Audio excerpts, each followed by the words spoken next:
Alrighty then, good afternoon once again all you fantastic people. Silver Dragon here, coming at you with some more Stardeus. Going to be continuing where we last left off, and there's actually a lot of, as always, a ridiculous amount of new changes that have been added.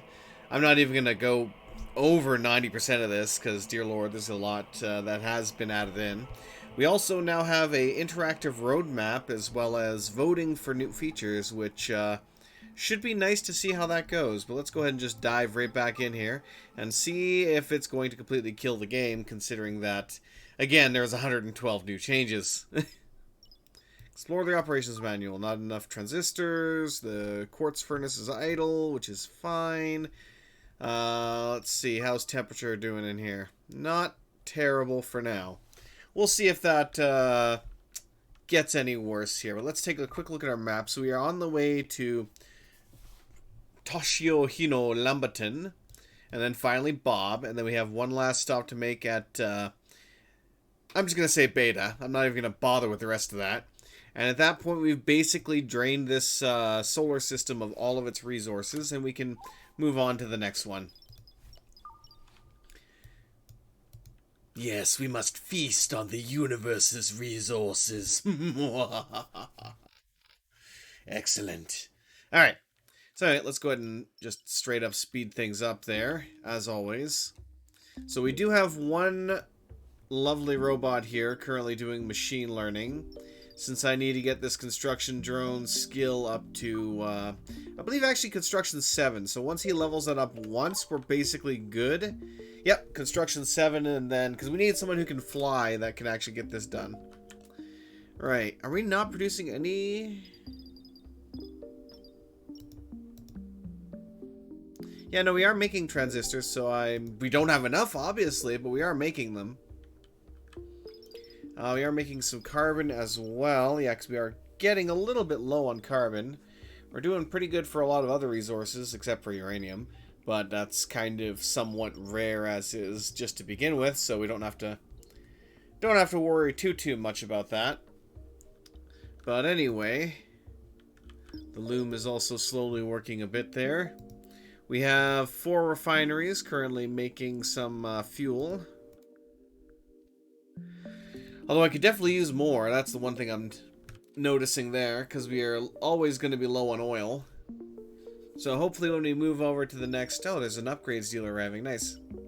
When we move over to the next system, hopefully we'll actually... Because how much do we have right now? So we have 134 petroleum, which is decent.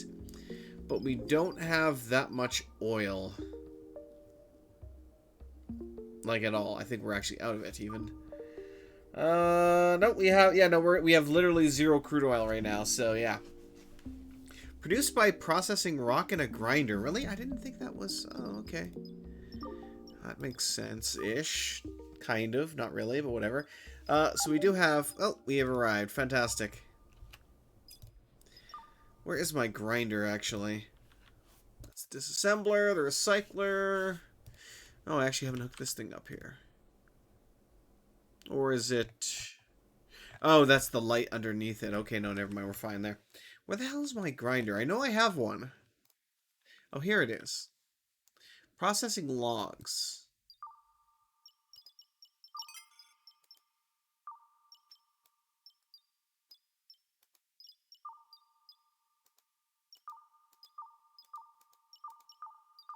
I'm gonna say process rocks only for now.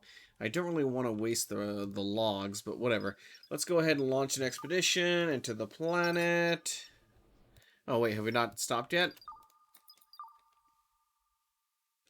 Apparently we have not.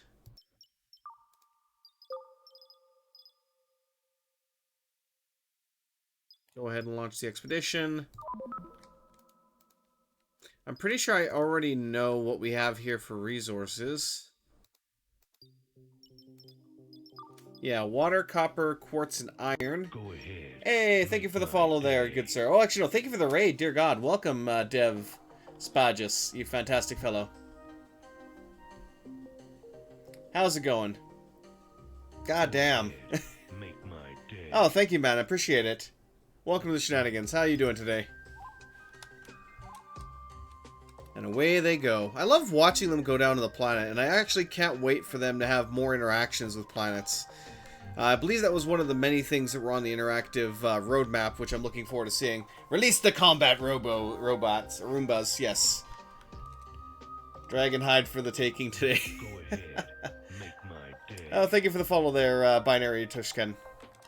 Actually, I might even have one of them that has... Let me actually take a look. Do one of my Roombas actually have a weapon? I'm not sure. Go ahead. Make my day. Oh, thank you for the follow there, Chromlock and Ungod. I know one of my robots, I think it's only my security robot, actually has a gun. There goes my one Roomba. I still have, as of yet, I still haven't gotten the cat to ride the Roomba. I'm very sad about that. One day he will ride the Roomba. Time to tell him what you want to see. Maybe he can give it priority. Honestly, I like the fact that they did come back from the planet once and they had just an egg on the ship. Like, stuff like that is just cool. Like, part of that side of things that the game reminds me of is, oh god, there's my brain for a second there. Genesis Alpha 1, where you would send your ship down to the planet and it would come back up and you would have, you know, different organisms attached to it and they would spread throughout the ship and you had to kind of make sure to defend against it per se. You know, honestly, I just want to see more interactions with planets, but, you know, there's a lot on the roadmap that I've been looking at and I just love, honestly.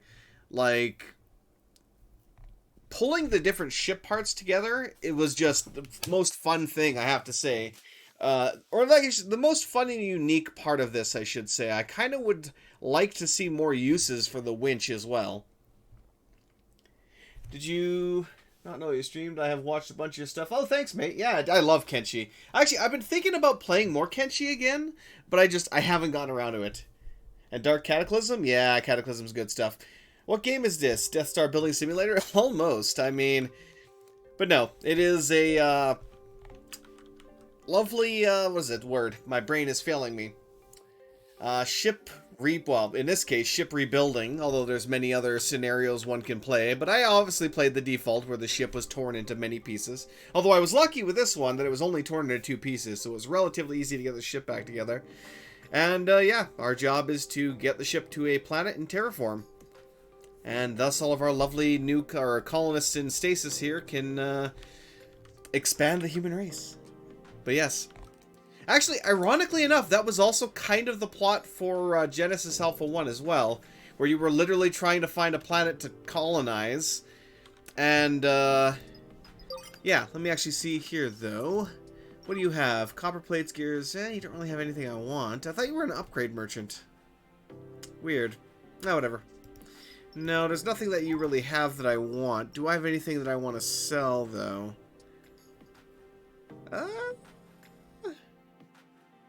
Yeah, let's sell a little bit of copper plate, just to get a bit of money.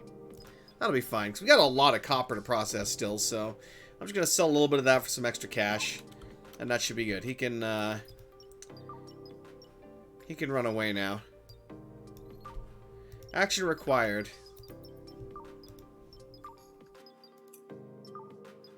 Currently mining everything, yep. Mine absolutely everything. And how is our boy doing over here? Is he actually training what he needs? Let's see. Skills. So he is at 6.51. So I still need to get him up to rank 7 so that he can construct the engine. And it's funny too because I have 2 robots now that I cannot live without. This is one of them because if he dies, it's going to take me a long time to train another one up to rank 7 in order to build these engines. And the other one, where is he? It's my main construction bot, who is the one that's responsible for building all my high-tech stuff. And again, if I were to lose him, that would really suck. He should actually be down here building, but I guess we don't have enough resources right now. Where did he go? No, it's one of the humans. One of the many humans. I really want that cat to ride the Roomba, but it just doesn't seem inclined to do so. Ah, here he is.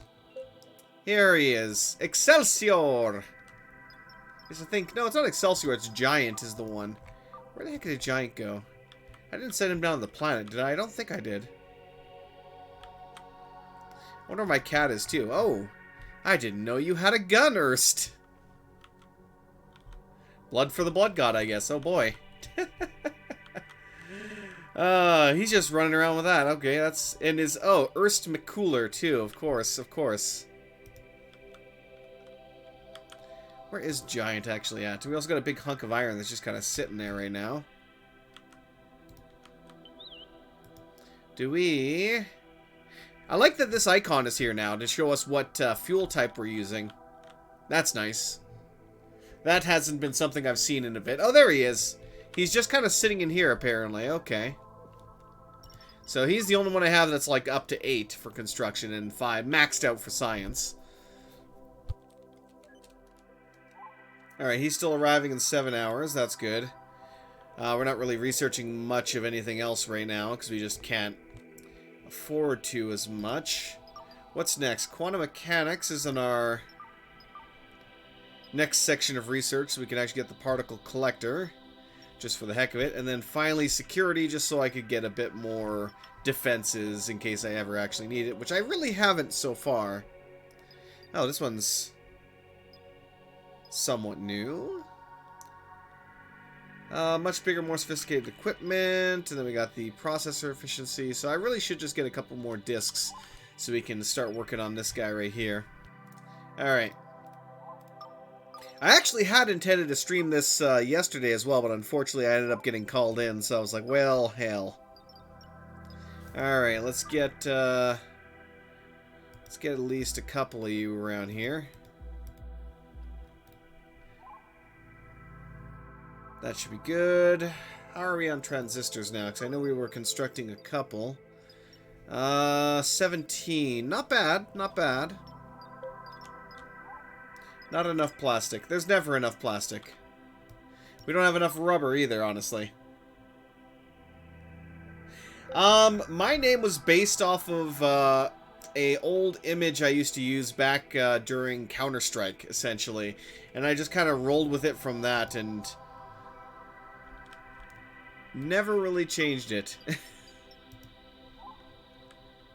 What are we missing here? So we are just missing plastic. Let me get the converter running again then.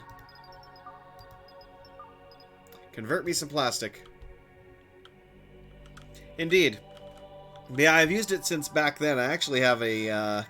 I have an old shirt with that as well. That was from a LAN party back in the day when we were playing in a tournament, which was quite fun. Unfortunately, we got our ass kicked, because it's always funny when you have people who will drive across the country to go to little tournaments as a professional team just so that they can wipe the floor with everybody and just collect whatever prize there happens to be. Yeah, that was an interesting experience, to say the least. We got absolutely just decimated. We did well to begin with, but then we got absolutely decimated. Yeah, these ones as well are being worked on.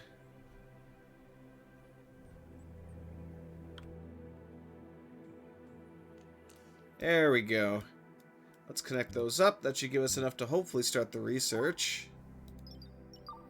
Nope. Still not quite enough disk space. Oh well. They will eventually get that processed. Let's see here. Nope, not you. Looks like all we have left is quartz, and then we can move on to Bob, and finally Beta Lucretius Carius. That was probably... I probably absolutely butchered that, but hey, whatever. And then after that, hopefully we will have our guy leveled up enough that he can finish building these engines, and we can move on to the next solar system. Because it would be nice to actually finally leave this solar system, because, dear lord, this game has been out for quite a while, and I still haven't left the darn solar system. Alright, what do you got for me? Autopilot upgrade, no. But some of these other ones, like the reactor efficiency, I'm definitely going to buy. Oops. I'm going to buy all of those. Memory compression, I think I've already maxed... Let me check this here. Have I maxed out the...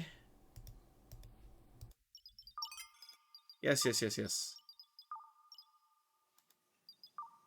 Guess I can't really check right now until the shuttle gets back, but whatever. I'm going to assume that I did max that out already. But yeah, let's go ahead and grab these two as well. Confirm that. We'll go ahead and sell a couple of copper plates. Good enough. Good enough. Okay. Memory modules. Let's actually start up here.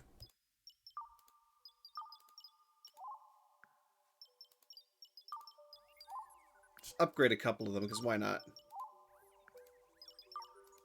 I only really got 3, so it's not going to install. Well, let's keep trying. You never know. It might do it just for some... I highly doubt it will do that, but I'm going to try it just because why not? And let's go ahead and upgrade this with the reactor efficiency. I'm actually going to max this one out just so I can... Oh, nope, guess I gotta wait. Okay, so I'll install the second one over here.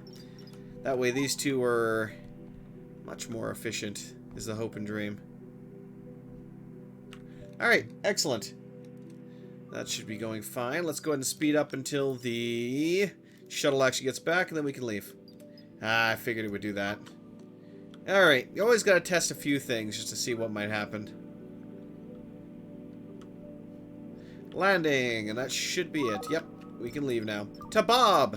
Onward to Bob! Setting course.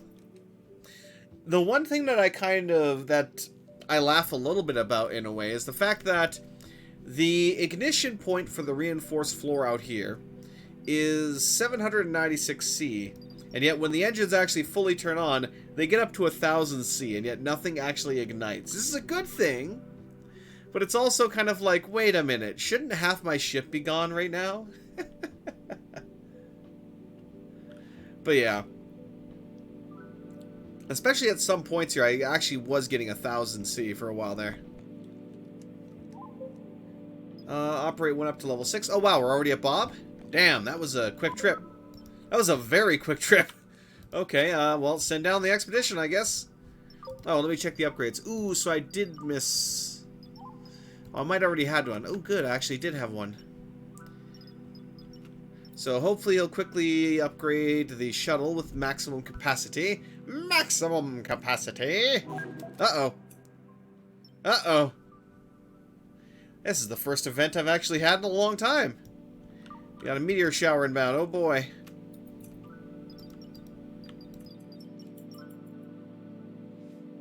Boy, get ready for... immediate repairs. Let's hope it doesn't hit anything important. Oh boy, oh boy, oh boy. Whoops. Let's get these connected up. Connect you up. You as well. Beautiful. Hey, we're finally working on quantum mechanics. Fantastic. I almost want to turn this to uranium, but no, it's going to cost too much energy. Yep. But honestly, I feel like this ship could use a little bit of chaos right now, because we really haven't encountered much of anything. Like, the only time we actually got invaded by a shuttle, it was like one guy and he didn't even have a gun. And we just kind of eliminated him relatively easily. And then when we had the egg show up, I actually walled it in over here just to kind of see what would happen. And of course it exploded into a bunch of crawlers, but whatever.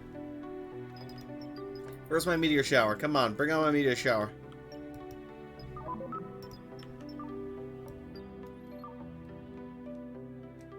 I'm waiting. I actually did have a giant meteor punch through here once. But that really didn't do much. So far I've never had it. I wonder if there's a chance that a meteor could hit like the actual storage bay for the colonists. Because I can't really like adjust or maneuver the ship to avoid that. So part of me wonders, oh, there is a chance. Ugh. That would be the end of this mission real quick. That's the one thing where it's like, it would definitely suck if that were to happen. I almost feel like that should come with its own shield generator. It can even hit the main CPU? Damn. Ugh. Yeah, that would be bad. That would be very bad. Yeah, you can rebuild it, that's the good thing, but if you lose if you lose this for all the colonists, I'm pretty sure you're kind of, well, not completely boned, but semi-boned, most definitely. Because it's not like you can, well, actually, technically speaking, you could clone the colonists. So you could just clone new colonists. Oh, there we go, we got some impacts. Luckily, they're going to hit down below here. So, this is not looking that bad. Oh, we're going to lose our nose, though. That's going to hurt. That actually is going to hurt a little bit. Okay. Because this is livable space here, so let's go ahead and get this repaired quick. Actually, one second, let me cancel this. Walls.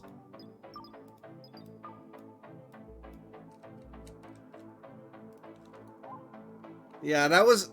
Considering the damage that could have caused, that actually was not that bad. Yeah, that's fine. That's fine. That's okay. That's the one that honestly hit me the hardest. The rest of them were kind of just like whatever. The good thing as well, though, is that it looks like they dropped off some resources. It's a shame that it's only copper, but nothing of any major significance other than this was hit. And even this, the one thing that this game does not have yet, which could have a major impact in the future, is explosive decompression. We do not as of yet, like, have the kind of sealed atmosphere with the potential for explosive decompression. Because I can imagine if we did, oh boy. Ships would not last very long. We would have to set up a lot of countermeasures against that. That's for sure. You'd probably have to have a sub-hull along the entire outside of the ship just to make sure that you wouldn't have any major issues. Yeah, if you lose your CPU before researching it, you'd be pretty boned, yep. Alright, let's go ahead and get all that, Get hauling, lads. Get hauling. Let's go, let's go, let's go. We got repairs to make. Oh, we actually have a piece of iron here. Alright, let me go ahead and... Oh yeah, I forgot. I'm going to have to floor this in before I can actually wall it in again. Just because it's going to be a few minutes before that happens, I'm going to... Whoops, and I hit the wrong button, because of course I did. Oh. Apparently I'm going to keep doing that.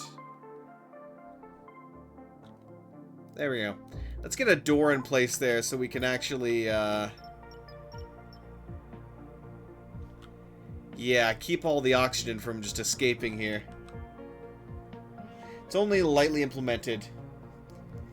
You remove a floor in a pressurized room under any being, it sucks them out. Ah, I see. Yeah, it is only partially implemented, but I can see that being, like, a major recipe for disaster if this were to hit, like, a... But I could actually see, like, the way to avoid complete disaster as well being something similar to, like, Dwarf Fortress when it comes to barrows, or burrows, where you designate certain areas of the ship for people basically to run to, you know, flee for their lives, to ensure that if a meteor does hit, like, an outer area here, if this was the living or dining quarters, they could flee to the inner chambers to avoid getting hit by a meteor. I can see that being a nice interaction to kind of help with stuff like that. So that it's not just like, well, I guess this is how I die. And there's nothing I could do to avoid that. Because you never really want to have a situation where you could just get screwed and there's nothing you could do to prevent it. Because that's not necessarily enjoyable. You want to have some way to affect the potential outcome that you might experience. At least in some basic fashion. Let me actually get this walled in. I've had this kind of open for a while here now, so you probably actually get it properly walled in. But it's funny, because right now, I don't really need, like, 90% of the ship. Like, there's not enough for me to do that requires me to use most of the ship. Like, I have assigned even, like, a couple of bed chambers, but there's no real big mood buff or something like that that people get for owning a bed, or, well, an actual bed chamber. And I'm not sure if I can actually... Yeah, it's sleeping spots, but I don't know if I can actually assign this to somebody either. So I can't really say, hey, this is your bedroom now. What do we got here? What you got? Oh, the Asimov override. Tempting. Tempting. But no. No, I'm going to ignore that. We're going to buy all of these. We're going to buy... Let me just drag that back over here. Processor. Yeah, sure, why not? Let's buy all those. Obviously, I want all the reactor efficiency upgrades. Shuttle storage, I believe we already upgraded that once, so we don't really need it. And I don't really need the Asimov as much as entertaining as it would be. I do not really need that. Once again, let's sell some more copper plates just to make up the difference.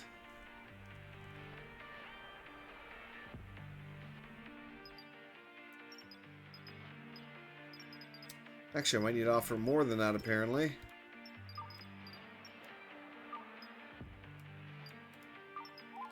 There we go. Excellent. Nice. So we can now make the particle collector.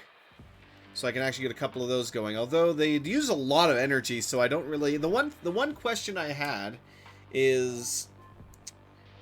In order to produce uranium from the particle collector, it requires 4 megawatts of energy. So basically it would take 4 nuclear reactors to supply the collector with enough energy to produce uranium. But is there enough uranium being produced by that to then supply those 4 reactors? That's the one thing I hadn't quite figured out yet. How going rogue will be added. Wouldn't an AI removing its limiters make the human crew more concerned? Exactly. Yeah, there's not really much that, you know, you would think that, like, having human crewmates, that they would maybe have demands for the AI. You know, like, we need this. We need, you know, we need to have more comfortable bedrooms, or we're all going to go crazy or something. You know, there definitely needs to be a lot more interactions with the actual, like, human crew. And we have like the beta, you know, beta wave brain manipulation device, let's call it. But there's not really, it doesn't really do enough to make it interesting and worth going towards, because, like, we have our robots. Why would we bother to, you know, convert the humans over just so that we could tell them what to do? Because 90% of the time, the humans, and this is actually another thing when it comes to them, is they only seem to have skill in science. Like, 90% of the time, none of them have any decent skills in construction or repair or anything else that makes it meaningful to really have them do anything other than just, you know, craft a couple of things and do basic science.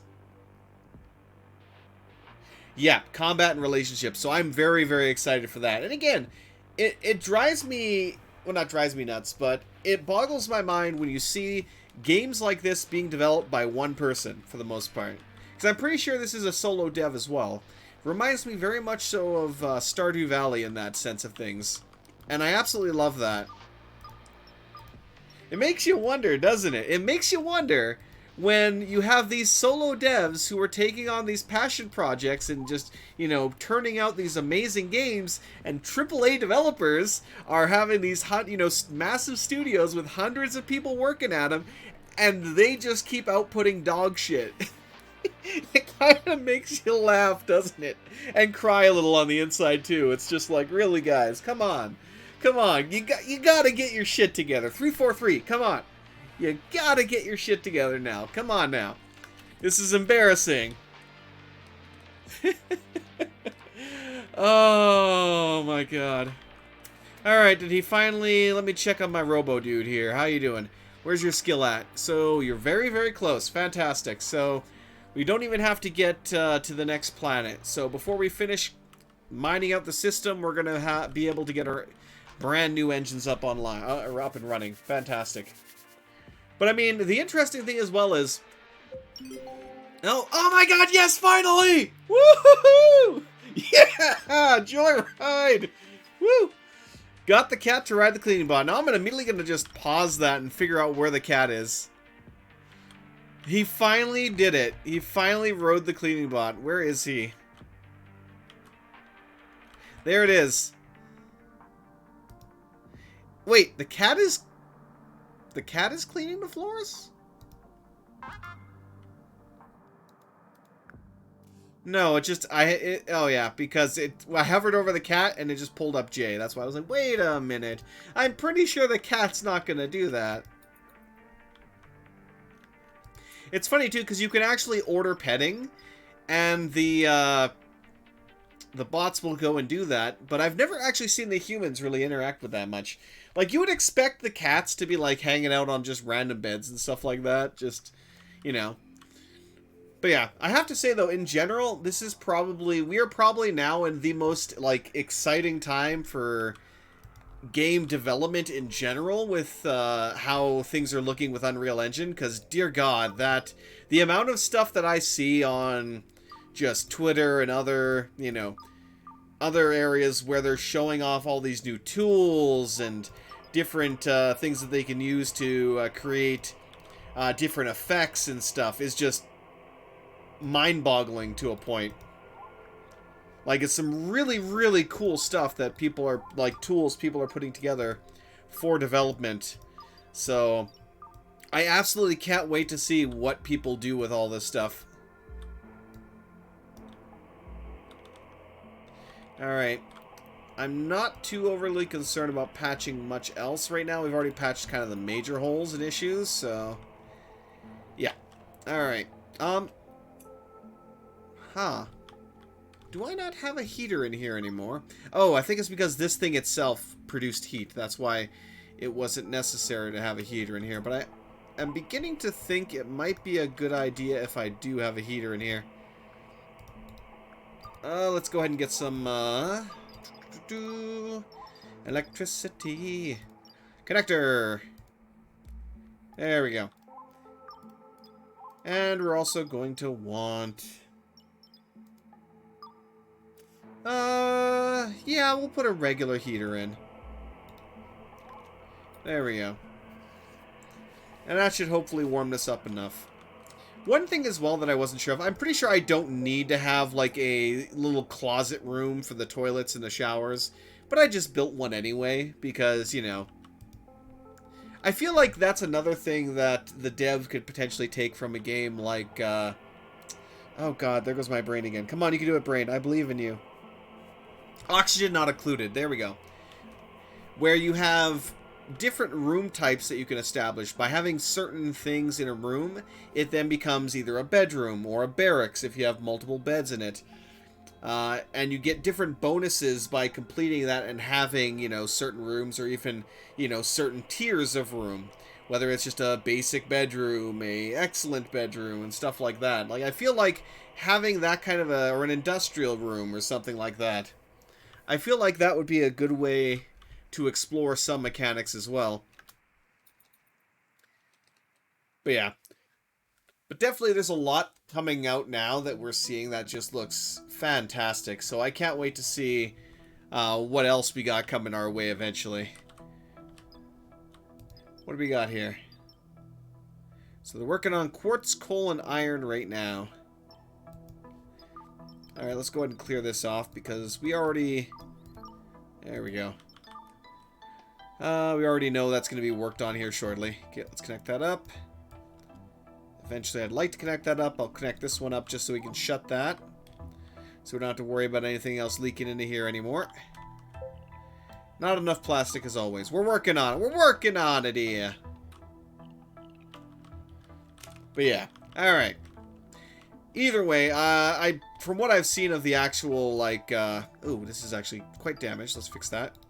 But even from what I've seen of the interactive roadmap here, like, there's a lot of really cool stuff there. And I'm looking forward to see how far that goes. Because it's, that a lot of work is being done, and when I come back and I'm seeing that, there's been 100 plus changes every time I, walk away for like a couple of days or a week, and every single time the update log is saying there's been over 100 changes, it's like, oh boy, he's really going at it. Now, that could be as simple as changing a line of code, but still, it shows how much work is really being put into that there, too. Oh, great, now this is getting all tied up here. Oh, boy. There we go. I have freed my headset from the unfortunate keyboard cable. But yeah, reminds me kind of like Cataclysm in that sense, too, where depending, in between updates, they'll have like 600 or 700 plus changes that went in. But that one is something that's developed by community more so, although it has its kind of core developers, and it's been a lot. It's funny too, because with that, anytime you build something as a community, there's always a lot of clashing that goes on. I've actually known a couple people who had mentioned before that they used to develop that game, and unfortunately stopped because of having a fallout with some people who were in the team. Potential is incredible. While I was playing it, I was calling it RimWorld in space in my mind, but with a roadmap that looks like it could surpass RimWorld. Yeah, pretty much. I mean, I remember playing mods in RimWorld where you basically were living on a ship, on a spaceship, and it was okay, but it never really captured that feeling. And I also, I hate to say this, but I do have Space-Based DS9 on my list here, so this is a genre that I love. Like, this is space games and zombie games are probably my top two when it comes to different genres that I enjoy. Obviously, there's Dwarf Fortress and stuff like that as well. Colony Sims is up there too. So I'd say, yeah, Colony Sims probably make up my top three there. But yeah, and there's a lot. Actually, wait, did they finally? One sec, I gotta check on my robot. I forgot about him completely. Yay! Okay, you can drop that task now. Please go build. Please go build engines, sir. There we go. Go build it. But yeah, so I can see a lot of potential there, and I really hope to see more as time goes on. Save our ship too, yeah. So it's like I've bought a lot of games very much so like this, and a lot of the time they were either very basic and just never got any updates really for the most part. So it was just kind of like or we had hopes for it and it just never got, finished. And again, you got to wonder if a lot of the studios behind those were pretty sizable studios with, a mass grouping of people, and yet they couldn't manage as much as one person could. It's like one of those things, but there's always a lot of crap in the gaming industry as well when it comes to, usually it ends up being like the higher end of things, the producers and the directors, the ones who are kind of in charge of making the decisions for the direction of the game. 99% of problems in the gaming industry seem to come from those people, because they keep flip-flopping on designs, they keep changing engines, they keep making all these decisions. They don't properly, invest themselves in looking into the, what this game is going to be and what it's going to require to work. And instead just keep flip-flopping between different things and, never quite figuring it out. Let me get some oil here. I need some more oil. I can think of quite a few games like that. Dead Linger being one. Oh god. Now there was a game that I really regret putting any money into. Initially, it was actually not that bad. Like the Unity, I think, yeah, the Unity version of that was probably the best that game ever kind of got to. And unfortunately, they released it in a very piss-poor state into early access for, to try and cash in more. And it absolutely bombed. along those very similar lines, one thing that I'm very thankful for is Dead Matter, where they actually did ask their backers, hey, do you guys think we should release now with what we have in early access, or should we hold back, keep working on things, and iron it out until we got something, to a good state, and then release that into early access? And that's basically what we all universally said, is do not release this early. You only have one shot in early access. You only got one shot to make that impression for everyone that's going to be, playing your game, and you don't want to waste that. And luckily, that's basically what they decided to do. They didn't just dive right on in. They took the time to develop it, and hopefully we'll see how that turns out for them. Because I've seen a lot of their dev updates, and stuff is looking really good. So that's one of the one game that I'm actually somewhat excited for.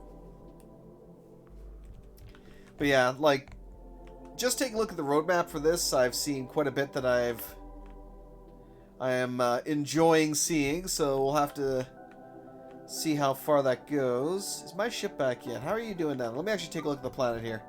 How are we doing when it comes to, Oh, we're basically done here. Looks like they just finished harvesting the last of the resources, so the shuttle should be coming back soon. Yep, I know. We'll have more petrol soon. Just patience. Actually, speaking of which, let me actually see if I can upgrade the refineries here, because we're definitely going to want to upgrade these with some processor efficiencies. I'll give each of them one to start with. Because how many of those do I actually have here? Let's take a look. Quite a few. Okay. Actually, I even have enough reactor efficiency ones now to max out these guys.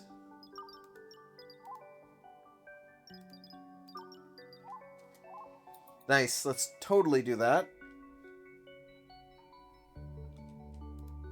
What else are they doing right now?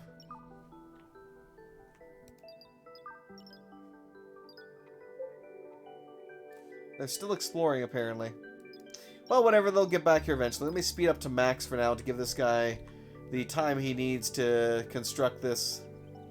Ah, it's Fury, too. Good old Fury mech. The evil floating eye of doom. Yeah, the oil trader will arrive in a day. Beautiful. Let's get you connected. Yep, here comes the shuttle. I know, I know. We should be able to travel to the last planet before the, Although I might wait. Because I kind of want him to finish constructing these before I move on. So we'll wait until the oil trader gets here and for him to finish building that, and then we should be good to move on to the last planet, harvest it, and then move on to the next system finally. Yeah, so many games get stuck in development hell. Indeed. And when it comes to a lot of early access games as well, the drip feed of content just gets to the point where you're kind of like, you lose interest. Like, 7 Days to Die. I've actually seen a lot of people bashing on 7 Days to Die a lot. And honestly, I actually have gotten my money's worth out of that game. I've played that to the point where the amount that I paid for it, I've more than made up in hours of enjoyment. But it's still a matter of, there's only so many times I can hop on a new beta with a couple of changes and not just be like, oh great, it's more of the same with a slight tweak or two. So I do feel like things should ship a lot more. Well, they should definitely take their time before jumping into early access, because you really need to make sure you have a good, solid game that people can enjoy for a long period of time before you just jump the gun on that. Alrighty. That's almost done. Come on, you can do it. I believe in you. Ah. Ever so slowly. But yeah, especially Oh, you get in here. Get in here. Get into the ship. We're leaving. Alright, let's move on. The oil trader can catch up to us. Let's see these new engines burn. Whoa, we really going now. What kind of temperature are those outputting? Quite a bit. But not as much here, though. That's the good thing.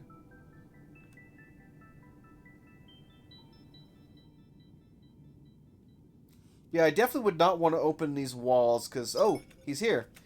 Damn, that's a fast little shuttle. Alright, I want all of your oil, please. Just give me all of your... Oh god, no, that's too much. Just a little bit too much. Okay. Let's see if I can...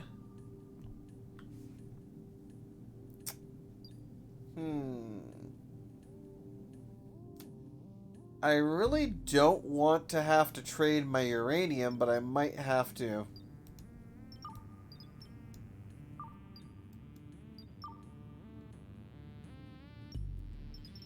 Yeah, looks like I might have to.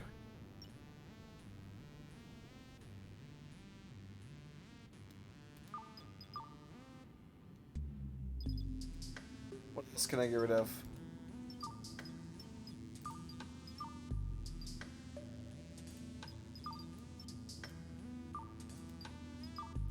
Looks like I might have to up this slightly. Luckily I got those efficiency upgrades, or this would really suck. You know what, let's cut back on this a little bit then. There we go. Yeah, good enough. Good enough. It sucks we had to get rid of some uranium, but that's alright. We'll find some in the next system.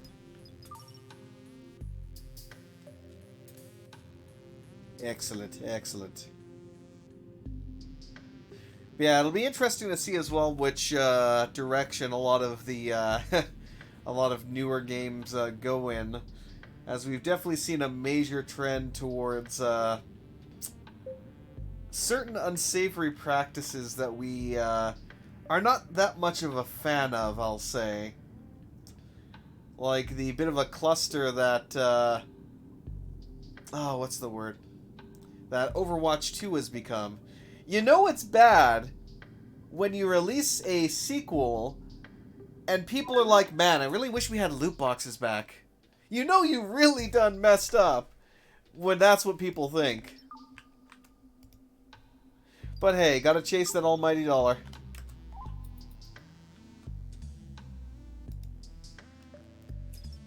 It's sad how so many devs, we went from having...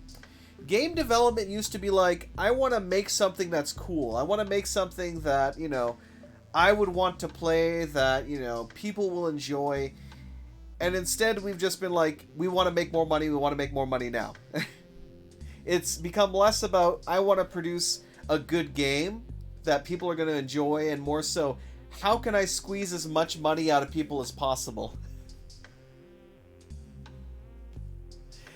I mean... And you gotta laugh, too, because even the developers that worked on Overwatch 2, or at least the guys in charge of their Twitter, they knew exactly what the game was.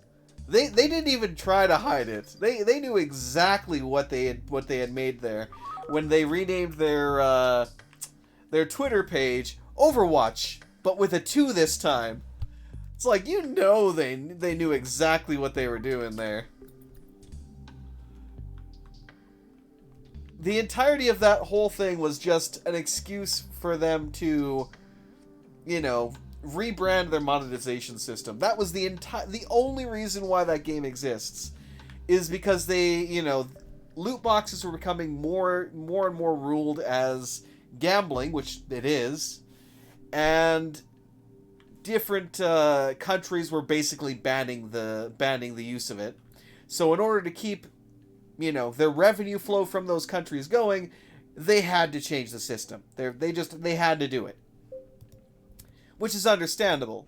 But creating a progression system, and especially a challenge-based progression system, as your only means of gaining currency for you to then earn skins and earn stuff like that, is like...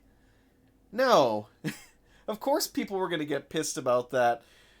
Wasn't yeah, what was the statistics on that? In order to unlock every single bit of the content on Overwatch 2 from a fresh account right now, it would take 357 years of constant play. That's pretty disgusting. Like, damn.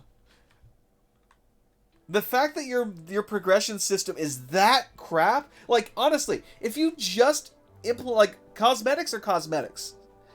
Who cares for the most part, you know? But you really there's a limit to that to a point, you know? Like for example, if you buy a skin in League of Legends, you get effects, you get a really cool skin, a really nice portrait, you get all these different stuff. If you buy a skin in Overwatch, you might get like, oh, we're in the similar outfit, but it's brown this time, you know. Or with Halo Infinite, where you were basically buying like just color palettes for your armor. It's just like, yeah, no, just no. Devs are so like a lot of the AAA devs right now are so interested in milking money out of their products and making it as disgusting as possible to actually play it and just earn currency that a lot of times it's killing off their player base. We saw this again with Halo Infinite and their player base just tanking. We saw it with Battlefield. It's like, what devs need to do is a very simple thing. Make a good game. Then focus on how to monetize it. As long as you because in order to monetize something, you need to have a player base. And if you're building a game around monetization and not about around a good game, guess what? You're not going to have a player base and they're not going to be giving you any money because nobody's going to care. But it's sad how many like producers in that don't seem to understand, and like the developers in charge of studios don't seem to understand that basic concept that if you build a good game, as they say, people will come. People will want to play your game. And then you add in, actual interesting cosmetics and things that people can earn or just outright buy, then people are going to do that. So it's sad how many studios will just shoot themselves in the foot rather than, working on consumer-friendly practices that would help earn them money. Let me double check, because I could have sworn I sent them down to harvest the planet. Did they finish? They finished already. Damn, that was fast. Okay, so I guess we're leaving the system now. To the galaxy! I feel horrible for those people who join with a... That's the thing. Yeah, that is 100% the thing that kills me the most, is we have just people joining these studios hoping to, live their dream of, I just want to be, I want to create these games. I want to be involved in the creation of these games and these systems and all this stuff. And then they join these studios and they basically just get worked into the ground until they are no longer... I mean, you see this all the time with a lot of big studios where they will grind people into the ground to pump out a game as quickly as they can, or crunch their way to get it out as quickly as they can. And then what do they do when they start raking in all these profits and all this, millions of dollars from selling the game? They eliminate, hundreds or thousands of their staff. Thanks, guys, for working so hard and producing this amazing game. Now get the fuck out. It's so bad. It is so bad. But that's the mentality, is we're in it to make money for ourselves, not for you guys. And you can imagine how much talent studios have lost by doing that shit. It's ridiculous. It really is. And yeah, I feel very bad for those guys. It's like you put your heart and soul into something like that, only to have them just spit in your face at the end of it. It's just horrible.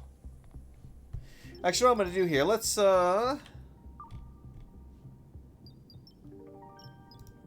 cancel that for now, because I'm actually going to... Let's deconstruct some of these old engines, and I'm actually going to replace them with some new engines.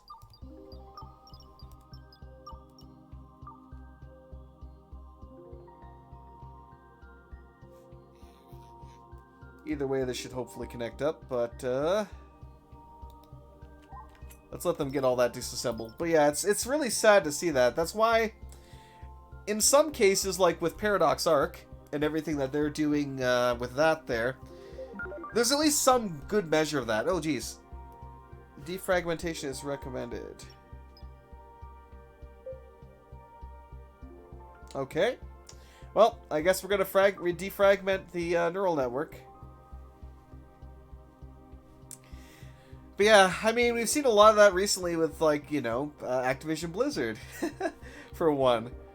Oh god, the amount... Could you stay out of scandals for at least a couple months? Come on, Blizzard. Come on now. No, they can't. Because that's just the kind of culture and mentality that has been brought up around game development, is just, you know, keep milking it for cash and... Yeah. Oh, Ruby joined the colony. Welcome, Ruby. Luckily, we have access to the, well, perfect access to the colony there, so you are not going to be dying immediately or anything like that. Alright, let's get these built. There we go. I don't know if we're going to be able to get all of these built, but we're going to try. Let's connect up you. Oh, what? Is it just out of range? Yeah, apparently it's just out of range. Alright, well, let's go ahead and make another one then, because why not? There we go. Alright, speed on up. Get her done, lads. Get her done. How are we doing for research? What are we really missing now? We're lacking discs. We just need an absolute ton of discs, really. Alright, well, let me go ahead and start...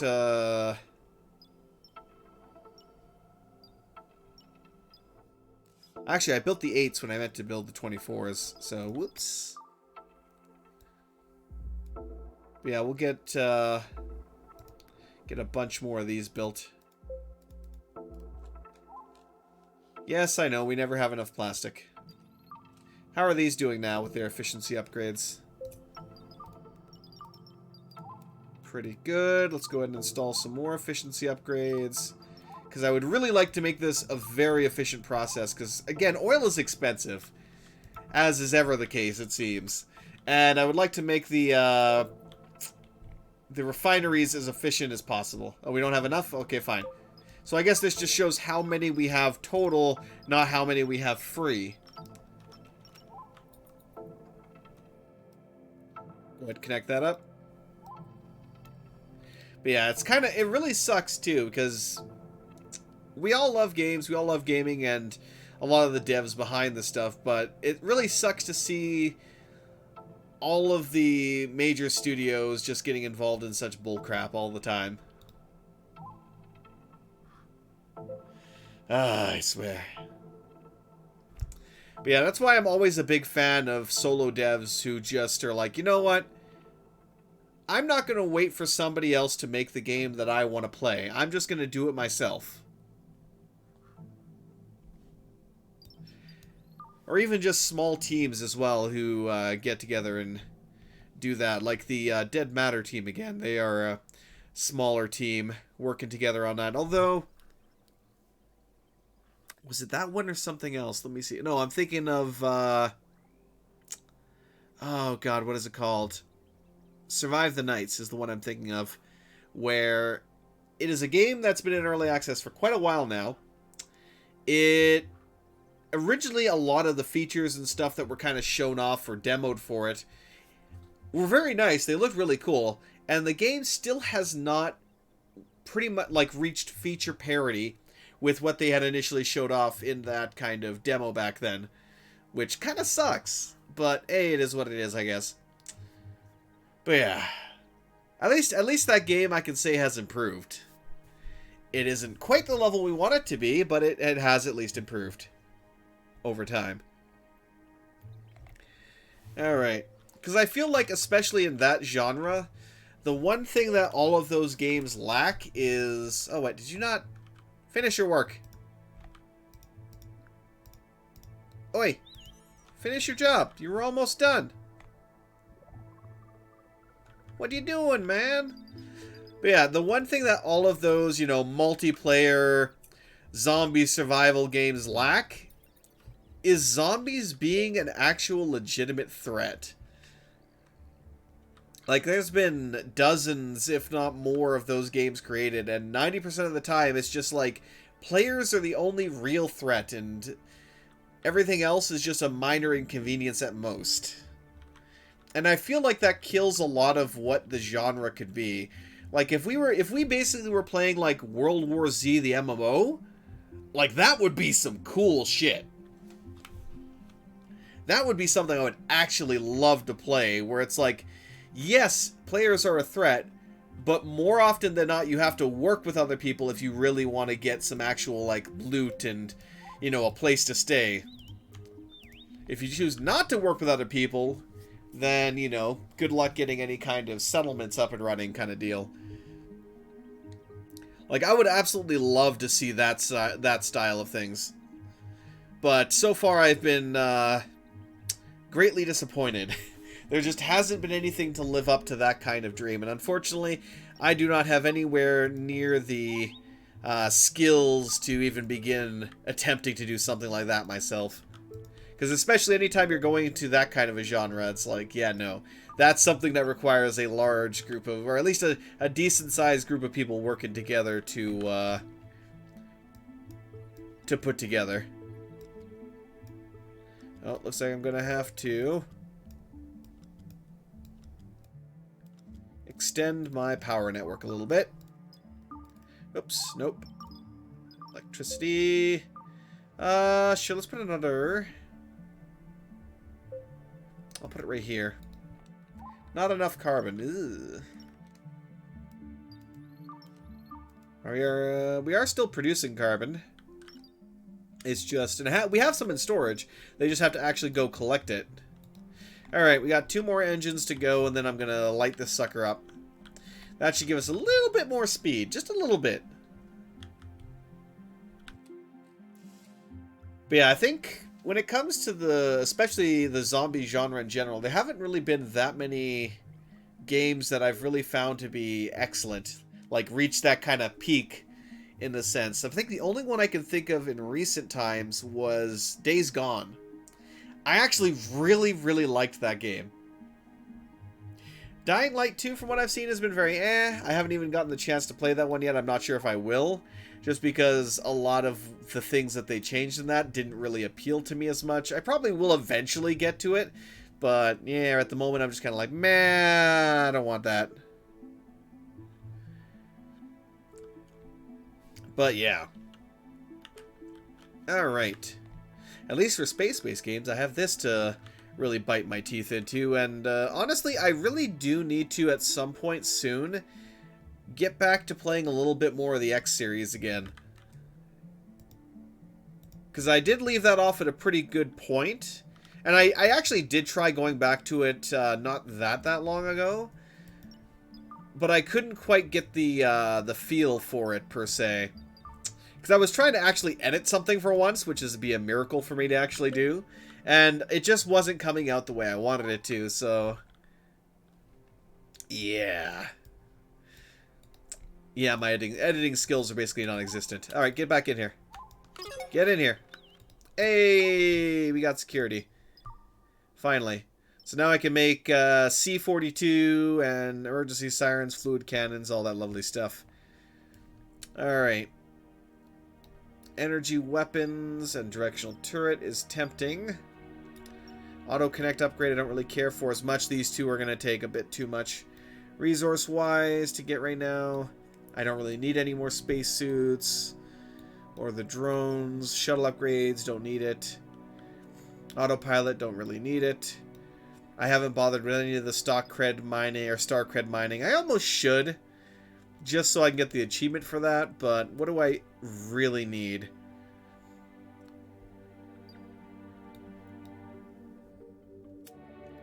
Eventually, quantum computing would be nice. Tractor beam, maybe. But I definitely do want to get up to the force field. So I think I'm going to... yeah, I'm going to add the tractor beam and the force field to our kind of next goals, because we do really kind of need that. Space travel.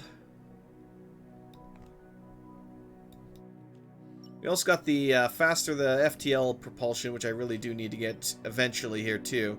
But again, the requirements are quite high. So it might be a while. Yes, X4 Foundations. At the very least, they've made a lot of improvements to that game. I still feel like it never quite reached the kind of game that I wanted it to be.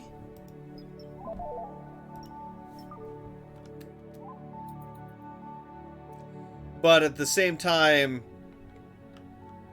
they have made vast improvements to it compared to some of the previous titles. Let me actually see how the heat's doing here now. So it's still not spilling over to the rear. Oh, that was fast. That was very fast. I guess adding those extra engines on really helped. Holy crap, this is a system. Damn. Okay, let's just travel to the next nearest planet, I guess. I want to see how fast the ship goes now. As it just, like, teleports to the planet. Pretty darn close. Like, that is significantly faster than what we started off with. Returning to make an empire, always get ready to wipe out a faction but never go through with it. I've actually, like, in X3 and X4, well, yeah, no, just X3 in general, I have actually wiped out factions in that previously several times. That was probably the one game in the series that I really devoted the most time to. I spent probably, like, what is my, let me actually check here quickly.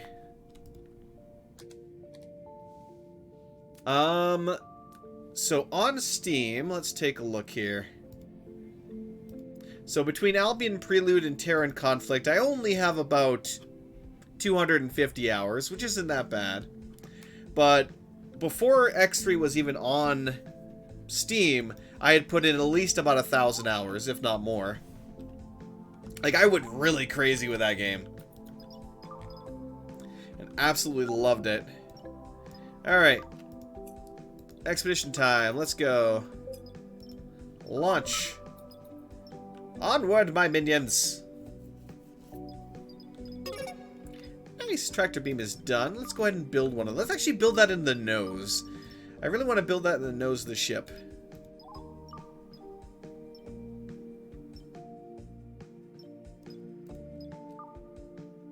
I like the idea of it being in the nose here. Although I might want to make sure... Ah, I see.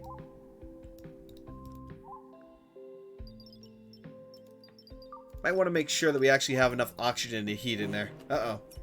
Incoming stasis pod. Oh, boy. Where are you landing?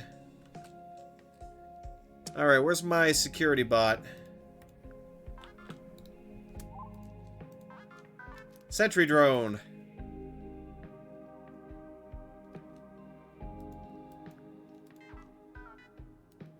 Prepare to defend the ship.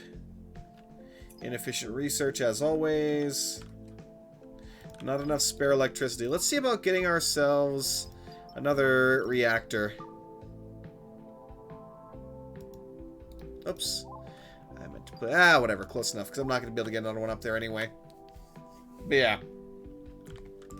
But yeah, I already had a pretty decent... I mean, it wasn't the most amazing super station in the world. I've actually seen some really, really cool stations that people have built. Like, they've actually surrounded the headquarters ring with, like, a giant sphere of station components. And that was just some really cool stuff. But yeah, at the very least, though, I've managed to get that station to the point where I'm able to pump out Chimera fighters and even some larger ships in a pretty decent capacity. What have we found so far? So far, we haven't really found much of anything. Alright. Ooh, you know what? This tune here always reminds me of Final Fantasy. It has that same kind of vibe to it.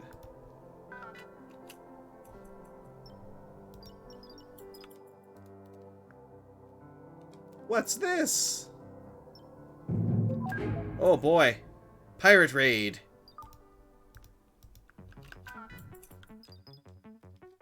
Oh god. There's a few of them.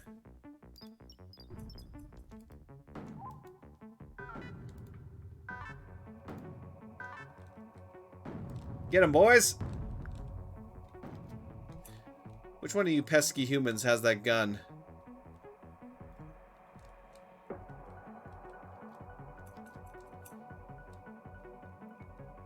I might have sent the one with the gun to the planet, not sure. Even if I found him, I'm not sure if I can tell him to unequip the gun so I can give it to a robot.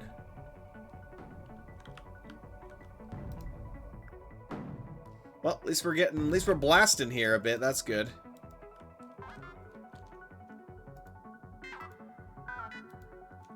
Go get him.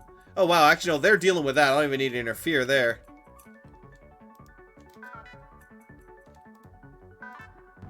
Yeah, blast this guy right here. He's trying to steal my clothing. How dare you? How dare you, sir? Okay. Coco, no! You monsters, you attacked my cat. You will pay for that. You will pay for your crimes. Get him, boys. Rattle him.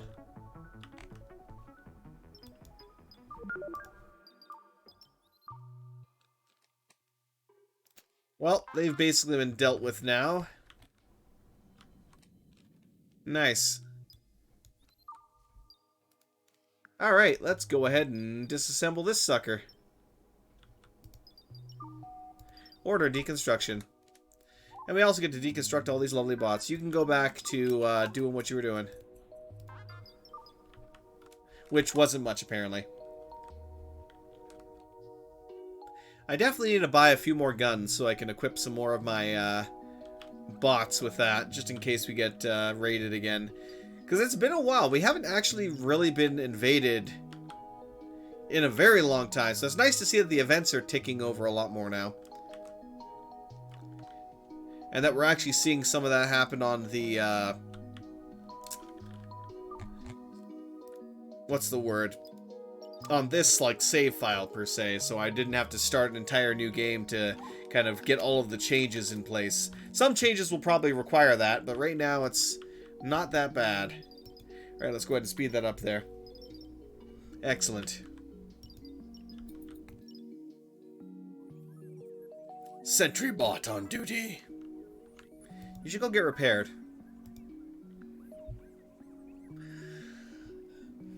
Yes, once he's done, obviously. One of the humans is getting treated in my only medical bay.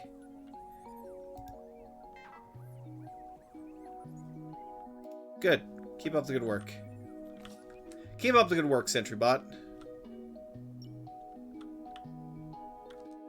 I'm actually debating. I think we do have the tech for it, so why don't we just do it? Not enough carbon.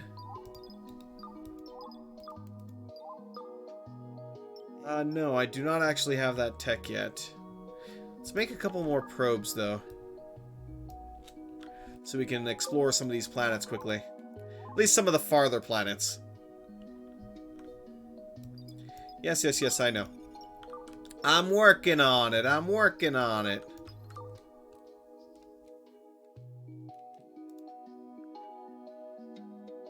So we're lacking titanium plate right now. Did we actually have any here? No. And they still got a lot of mining left to do. Okay, so we're working on the force fields right now, which is obviously sucking up a lot of electricity.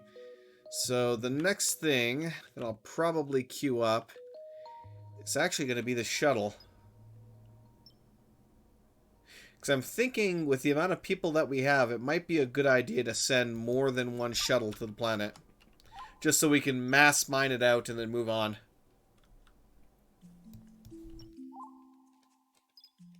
I honestly didn't think I would need a second shuttle, but it's funny how that turns out. How are we doing here? Looks like they hauled all the material. Oh, I see. Oh, I didn't want to cancel all of them, dang it. I swear. But I didn't want to cancel some so we could actually get the reactor built. Oh, no, that requires 50 titanium. Yeah, we're not gonna get those done anytime soon. But at the very least, 3 should be enough. We'll explore some of the semi-further planets in the area here, so I'll know what I'm looking for.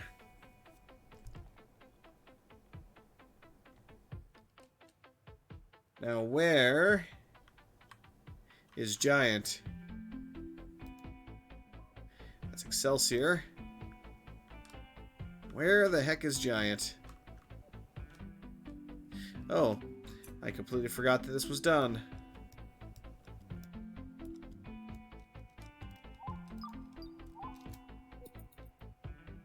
Here comes the shuttle. Nice. Oh, that explains it. He's building this. I was just thinking, wait, where could he be? Oh yeah, the tractor beam. That's right. Forgot about that. I'll be interested to see what this can do eventually. Right now, probably not all that much, but who knows? Maybe I can use the tractor beam to steer some meteorites to a different location of the ship or something. That would be interesting. But anyway, that seems to be going good there. Fantastic. Right, maximum speed. Uh-oh.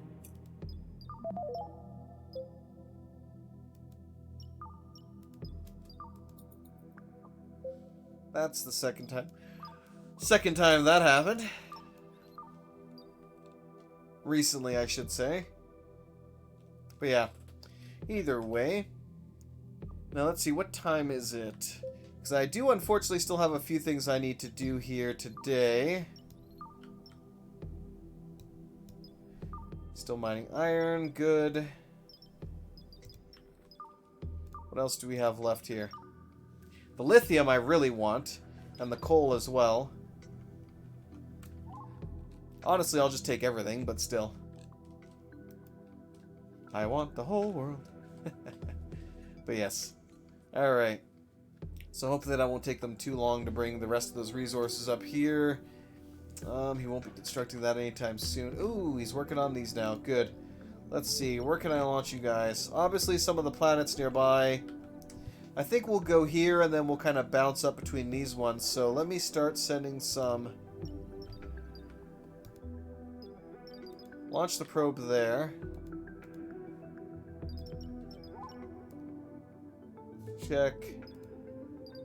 Let's check this one out right here.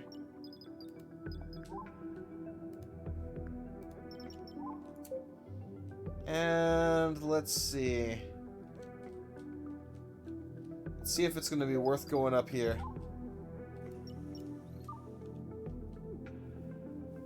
Excellent. Operate went up to level 5. Good job.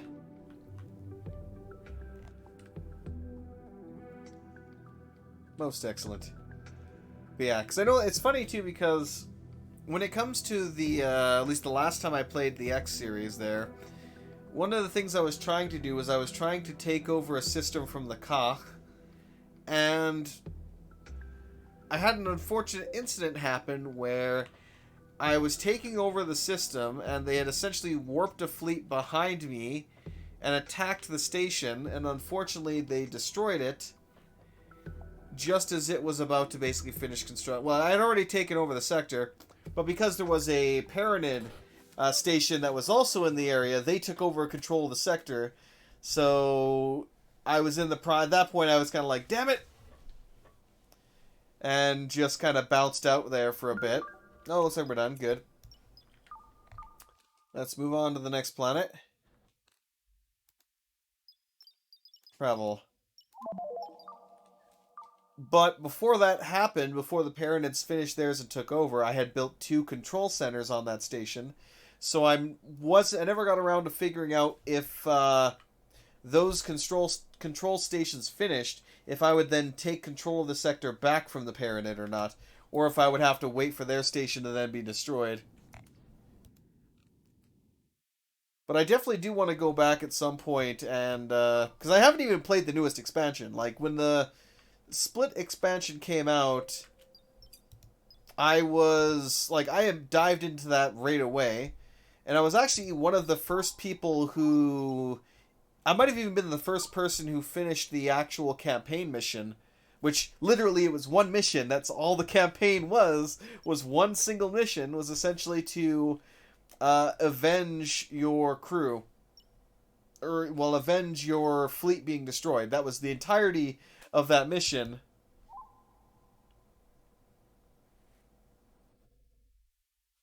Yep. You've been the moralist mercenary company, never let there be peace in the missions you can do. Sell ships to all factions. Yep. That's definitely one thing you can do there. My whole thing was always going after the Ka. Just because I could. Alright, get on down there, boys. Launch the expedition. Go, go, go. But yeah. Because I wanted to take over the entire, like, that entire section of space that they controlled, but obviously taking it out of their hands was easier said than done. But I was still well on my way to doing that. It was especially nice, though, to see some of the formations that you can kind of set up with your ships and then just watch them swarm a station. It was the ironic thing there was that out of sector combat was actually better than in sector combat because you could basically kill a station with just like, 100 plus light ships, versus having to use big carriers. And that's always the thing that kills me a little as well on the inside, is that the AI on that game really suffers from a self-preservation issue. They have an extremely difficult time staying alive, especially things like capital ships. Capital ships should take a heck of a beating before they're destroyed. But no, you send a fleet of capital ships, which I've done many times, to attack a station and they get torn to shreds in like seconds. And they just kind of sit there and take all this punishment and then die a horrible death. Like, the amount of times I would have to take over a ship and fly it back out of the way because they kept just sitting there getting pounded was ridiculous. Like, they lacked any kind of self-preservation mechanic there to prevent them from being stupid. What do we got here? It's a lot of silicon, copper, and iron. Still no big chunks of uranium or something like that I really want. Or titanium. Where was the other one that I sent it to?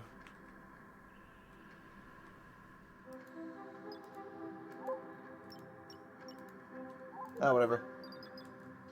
Oh. Did we finish already? What did they even have? I didn't even check to see what they had. Not all that much. Alright. I'll wait for the Cape shuttles back. We're going here then. I mean, with the amount of... It's funny, too, because with the speed that we have now, I don't even have to hesitate on where to go, because we'll get there pretty damn quick one way or the other. But yeah, it's like, that's why I went from trying to get a fleet of the, what was I using? I was using Raptors. Oh, God, what was I using? I actually managed to capture the, split capital ship, the carrier. Oh, God, I'm actually going to have to... The Rattlesnake, that's it. No, the Raptor was the carrier. The Rattlesnakes were the main kind of, like, battleship that I was producing, just because they had a lot of really good main, like, primary weapons. And they were capable of just dealing out the most damage overall. Like, I believe it was the Talati had a kind of flying saucer-esque ship where it was essentially a dome. If I'm not mistaken, I could be thinking of the wrong ship, but I'm pretty sure it was a Talati ship. Oh, oil traders here.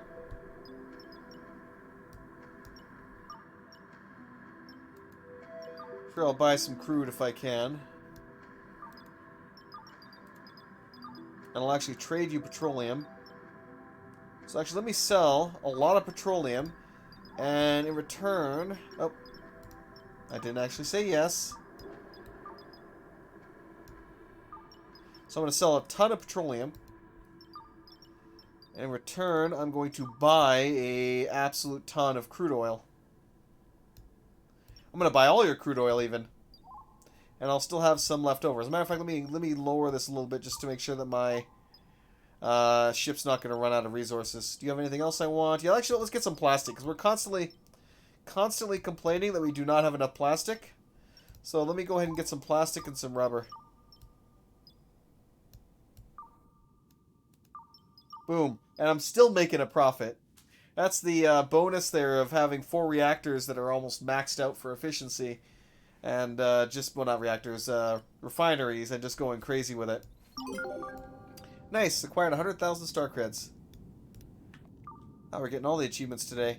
But yeah, that's why I went from trying to produce a fleet of the Raptor, the Rattlesnakes, and some of the other ships, and instead went to a just mass production of fighters, because they could just take down a station with mass fire and with less losses. And that was the thing. Yeah, they have the round ship, and the problem with the Talati with this ship is they do not have... Their AI is not smart enough to make effective use of the ship's capabilities.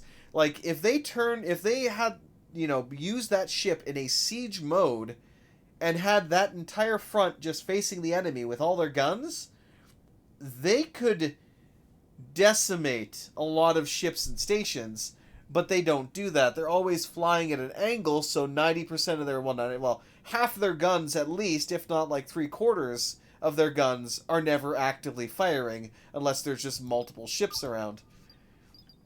So you gotta kind of shake your head at the AI sometimes for stuff like that, where it's just like, they don't know how to prioritize the correct angle for their weapons to be the most effective.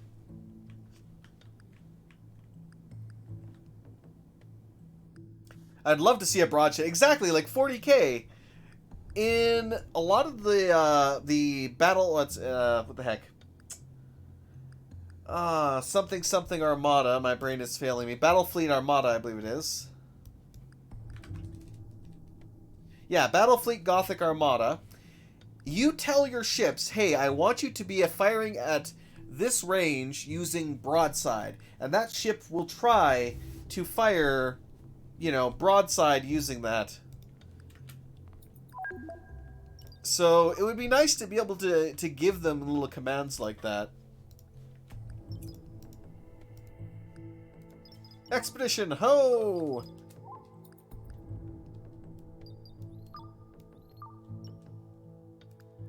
Can actually stop this now,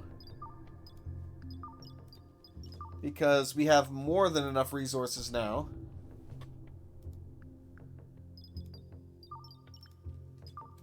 There we go. Excellent, excellent. Yeah, I feel like the game definitely suffers from a lot of that. And the other thing, of course, being that the way the AI works in that game is ships just dogfight directly at each other.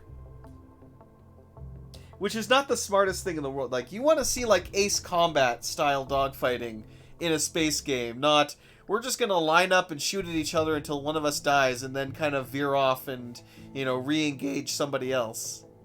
Like, that's the reason why in X games, I never have wingmen. Ever.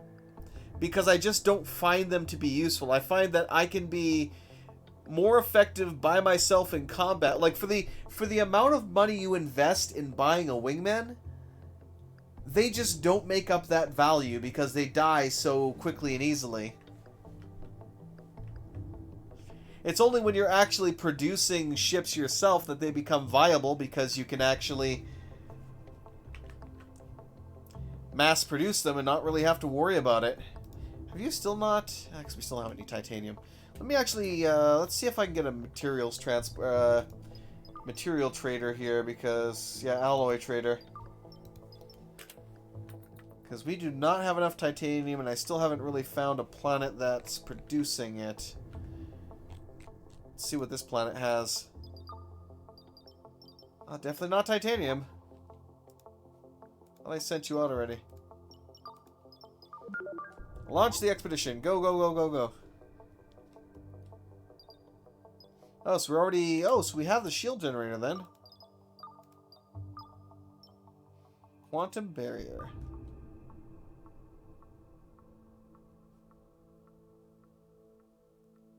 Now how much... Let me actually take a look here. How much power do you use? Requires a long, expensive charge in between uses. Okay. So I'll put one of you there. One of you here.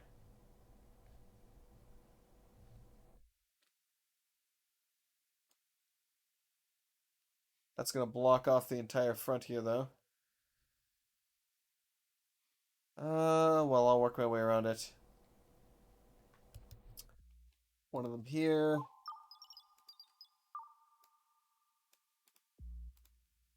Oh, cancel that.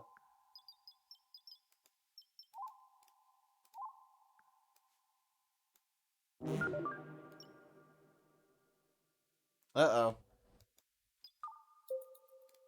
Oh, God. Oh, no.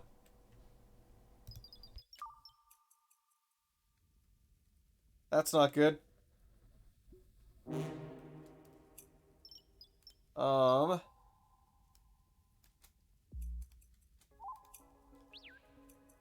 Quick, put out the fire.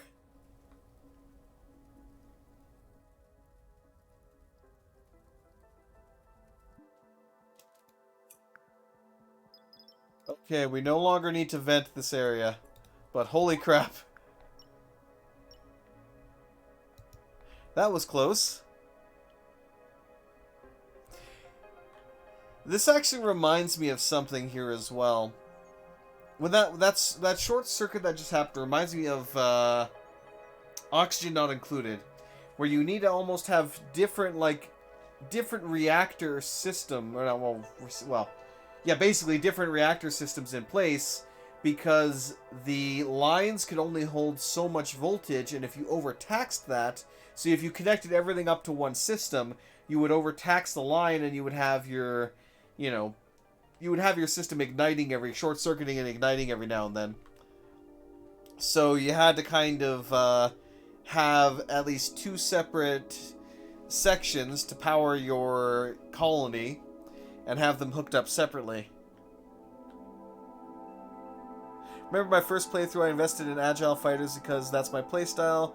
Now I just spam heavy fighter. Basically, yes. Like, the Chimera to me is probably one of the best ships in the game, simply because you can mount a...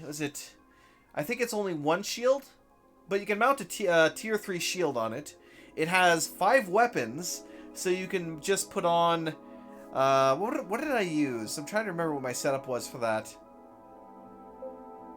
But either way, I mounted 5 weapons on them, and you just mass produce that, and they're capable of just slapping everything. Like, I would send a small fleet of those guys in capital ships and just watch them get liquidated. It was freaking beautiful. Let's see what we got here. Okay, I think I already might have checked that. But yeah, they're at least down there and doing what they need to do.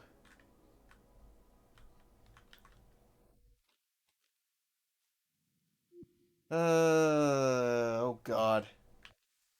Oh geez, we actually need... Oh boy. Ooh boy.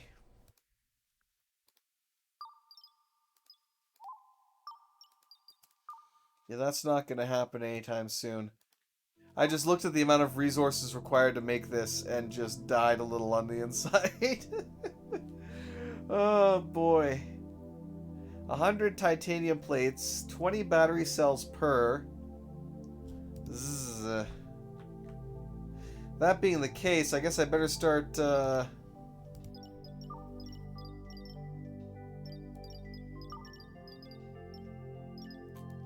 Guess I better start producing more battery cells, because we're going to need a lot of them now.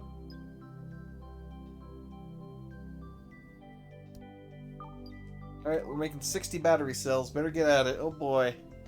Oh boy. I do like a lot of the stuff, though, that the devs for that game have implemented. Like, the one thing that I would say has been their biggest failing, in a sense, was they're always trying to reinvent the wheel. Like, the X series was always a very niche game, simply from the fact that it never really taught you how to do anything. You kind of... They basically kick you out into space and are like, good luck, have fun, figure it out for yourself. And the interface is, of course, as the saying used to go, menus buried in more menus.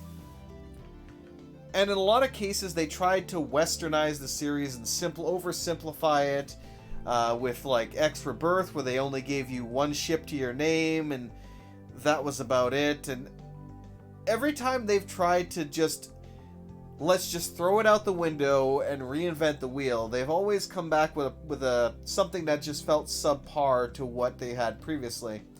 They really just need to learn... Take what your game does well. Take what has made your game, what people enjoy about your game, and improve upon it. And take what people don't like about the game and hash out a way to make it work, or scrap it and come up with a better system.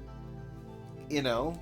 Like, you need to take what makes your game good and improve upon it further, add more depth to it, without making it too overly complicated that people are just turned off by it. Like, I feel like there's a lot of cases in that where I would have liked almost a Autonuts style command system, where I could tell like my trading commanders, hey, when you have this much of a product, or when this, that's why I use actually some trading scripts, so I could tell them to, you know, turn on Universal Trader, auto trading, so that they could kind of go around and do that. They might not be the most efficient at it, but, you know, in a lot of cases when I have multiple stations, I want them to manage those resources in a very specific way, but I can't necessarily order them to do that unless I do it manually, which is not the most fun thing to do. But yeah, I really just feel like they need to, just like Halo needs to be Halo, Halo needs to stop trying to be everybody else and just needs to be itself. The X series needs to stop trying to change itself into being what it's not and just be the game that it's, you know, that it was meant to be in that sense.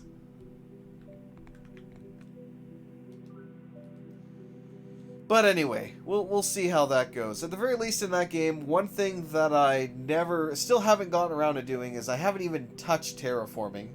So I really, really do need to get back to that and really start doing some terraforming. But it kind of doesn't help when I have this on my backlog, especially... I guess, actually, what 90% of my issue is half the games I play, or the majority of games I play, are time sinks, where you can invest hundreds or thousands of hours into playing it and still not finish everything. That is 90% of my problem. Lost a lot of money and resources. Yeah, terraforming reminds me a bit of the old hub system, where you had the gate hub, and you had to pump so many resources into getting that hub online, and then once you get a certain amount of resources collected, you'd be able to unlock more gates, and then really basically change up the universe, because you could connect any two gates to each other, and you could basically make yourself the #1 trading hub. And what I did with that was I connected it to some of the major trading hubs in the universe, and then had one of the gates connect to my... connect to my home system for whatever sector that I chose to build my kind of major operations at. And yeah, that was fun times. That was good stuff.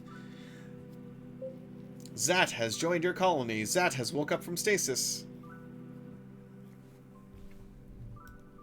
Because I know that the one thing that they were emphasizing for the X series that they were trying to do was the concept of, we're not just going to be spawning ships. Everything that exists in the universe, everything has resources that need to be mined, produced into advanced resources, and then those resources get turned into ships, which are then bought and sold and traded. However, even though that's what they were attempting to do, they didn't really succeed in doing that 100%, unfortunately. I'm just going to buy 200 titanium. It's not enough to get everything. Actually, let's see if I can get 300. If I can get another... No, not you. If I can get 300, that would be good, but that's going to cost me an arm and a leg. Yeah, it'll have to do. Confirmed. Execute. Alright. But yeah, that was the concept that they were going for with X4, which was good. The problem being that it wasn't 100% true, because things like pirates and Xenon especially could still mass produce like fleets out of nowhere and launch them against you, which was not the greatest in the world. And a lot of the like just the default system when it came to the Civil War, or not even Civil War, but war between the different factions, wasn't really the greatest. I mean, it somewhat worked at times, but it felt like most of the missions you were doing leading up to these like wars and such were more so just bigger quest lines with more demands and no real concrete effect on anything. And in most cases for wars, it's like there's no real reason to take things over. It's like, why would you want to take over? Like, a lot of the core sectors were just mined out of resources, and there's not enough like unclaimed sectors. There's not enough like hidden unclaimed sectors that could potentially spark conflict between these different factions in their, hunt for more and more resources. Although honestly, I think the biggest failing in the game to me was it became too much of a... I know it's a weird concept to say this about a sandbox game, but it became too much of a sandbox when they decided to essentially not have a main quest line. Because even if you have a sandbox game, you need some kind of overarching main storyline to get invested in the universe to give you a feeling of why you're here, why you need to do this, why you need to, to build up a fleet or build up an economic empire, to give you a reason to do these things other than just, I guess you can if you want to, maybe. I know one of the quotes that I really liked is, "You feel like a very big fish in a very small pond." Is about all it does for you. And I do agree with that sentiment of, that's about kind of how it felt like, is that the universe, you didn't really, it's like the universe kind of ran on its own to a point, but it felt like, it's like, why am I trying to fight off the Xenon or do this, that, and the other thing? And it's actually the saddest thing too, because I actually remember the Teladi took over, because the Teladi were constantly getting invaded by the Xenon from a, let's see, sector, oh god, what was the sector called? So the Teladi's main headquarters was located in a station that was right next to a Xenon territory, and the station was constantly being attacked by the Xenon, and because I was working towards my reputation with the Teladi, because I wanted to buy their stations, since they were the ones I wanted to kind of prioritize on for design, I decided to basically put my efforts towards helping them conquer that sector. And I actually succeeded. I managed to, with their help, wipe out the capital ships, wipe out the stations, and take over the sector for them. Problem being, the Xenon again just spawned a massive fleet, sent it in, re-wiped them out, and I once again was forced into the position of having to go back in there, this time with my own fleet, because at that point I'd actually built one up, and I basically wiped them out myself. And built the, I essentially had a pre-built,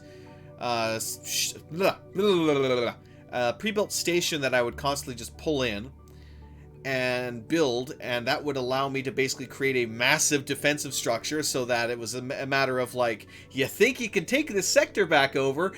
Good freaking luck kind of deal. Because the thing had so many guns and plasma cannons on it that it would shred most fleets. The one with the big habitat ring, right? Yeah. Company's Regard. I have to actually... Let me check an X4 map here. I can tell you exactly what it was here. Let's see. Tides of Avarice. Full map. Let's see. Ba-da-ba-ba.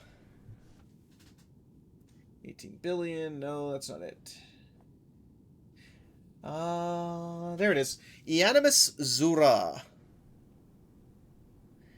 It would be Ianimus Zura 4 was the one. And it was Matrix 451 was the system where we were constantly having issues with them invading from. And it was one of those things where, I finally got so tired of it that I took the sector for myself. And I kind of wish I could actually rename the systems. I think you might be able to now if you own them. But at the time, I wasn't really able to rename the systems. But yeah, no. I eventually got sick and tired of that when I took it over. And it's not really perfect here. Let me see if I can find... This map isn't necessarily the greatest one here. Let me pull up an actual legit map from the game itself.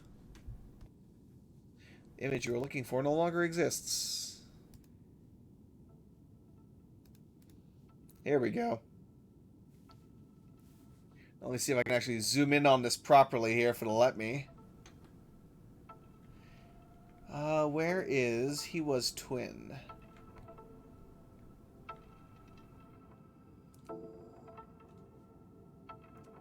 No, that's not it. Yeah, I don't think this is a complete map to what it is now, but, 'cause I'm pretty sure He Was Twin 2 was the system that I was attempting. Yeah, He Was Twin 2 was a system I was defending against an area where there was just a whole bunch of Xenon. And it was Company's Regard, Scale Plate Green, and the Turquoise Sea, which were all mostly Xenon territories that I was attempting to basically control for myself. Because there was enough resources in that chain of, like, 5 systems that I think it was, the resources there were enough to cover all the basic resources that you need for anything. So that's what I was planning on turning into, like, my own little empire there. But unfortunately, I just never got around to finishing that. But yeah, that was some good times there. And now we have the new expansion that's based more so around pirates. Which again, unfortunately, that's the one, like every expansion before that, and even expansions for the previous games, I've always dived in immediately when the expansion released. I think this was the first time where they released an expansion and I was just like, meh.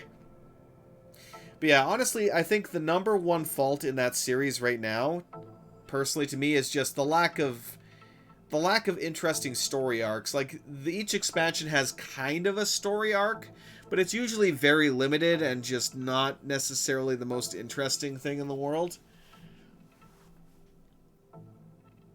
Yeah, I feel like they could do a lot more with story. But what can you do? Anyway. Alright, I think, judging by the time now, we'll get over to the next planet. I'll mine out those resources. Looks like we are actually getting this constructed, which is good. So I'll be able to produce a little bit more power. And then I think at that point, I'm going to call things there for today. I might come back a little bit later with something, whether it's Dwarf Fortress or something else. Whoops.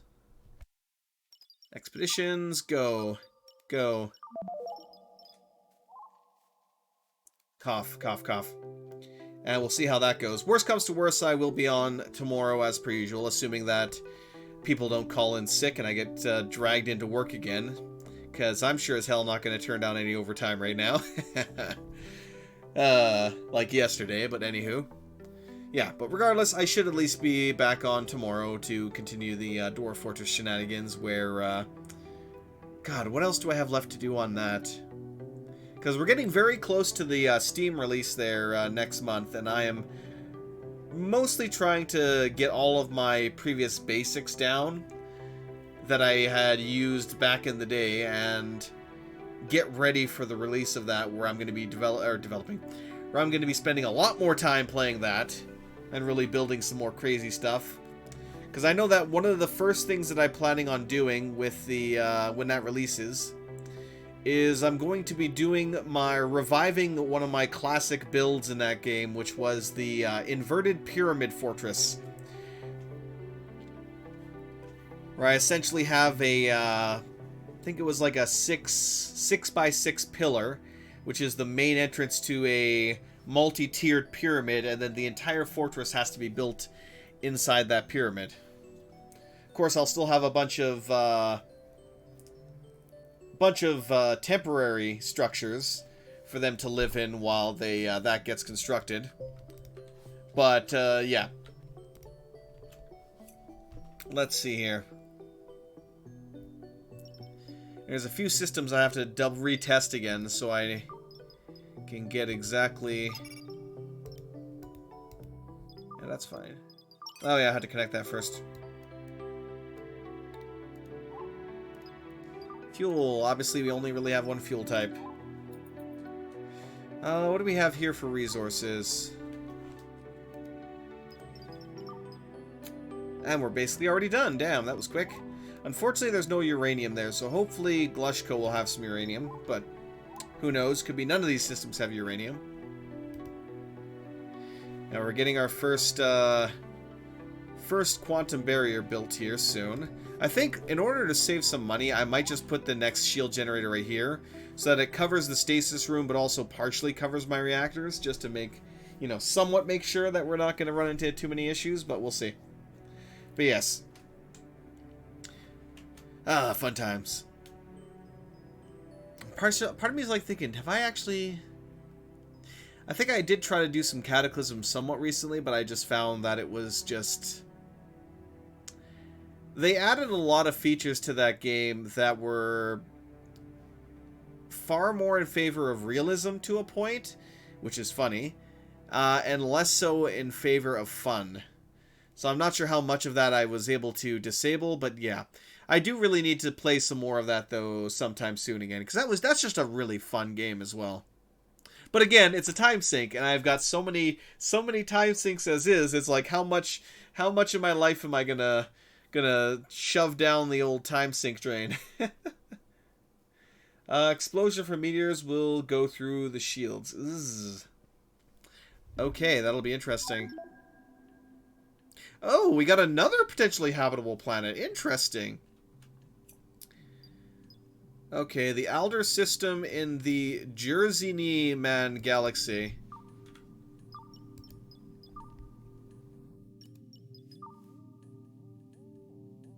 Okay, we're in the Farquaad galaxy.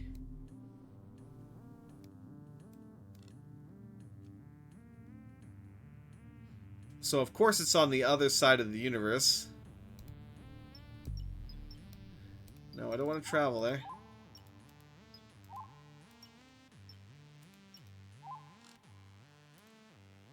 Alright.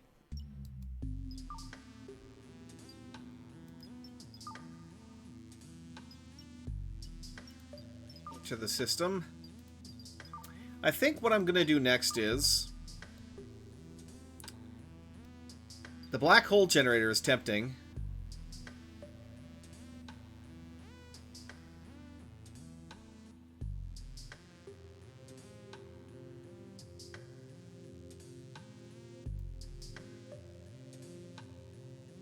What I think I will do is, if I can actually find it, would help.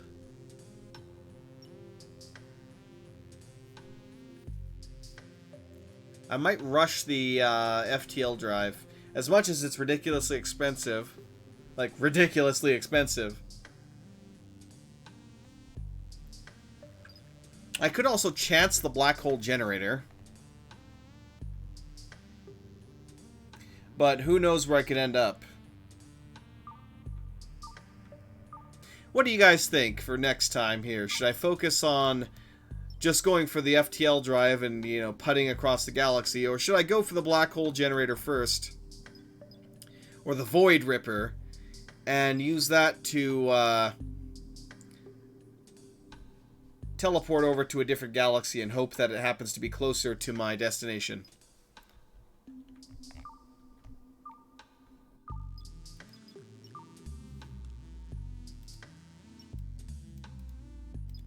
Yeah, because that sucker's right here. But with that, we could end up in any of these guys. Quite a few galaxies, so the odds of us even of getting there or even remotely in this area are not exactly high. But as long as we don't really lose anything for jumping into that black hole. That's what I was thinking too. As long as your ship isn't like falling apart while trying to do this, then it makes sense to go for that. And honestly, that just sounds more interesting, doesn't it?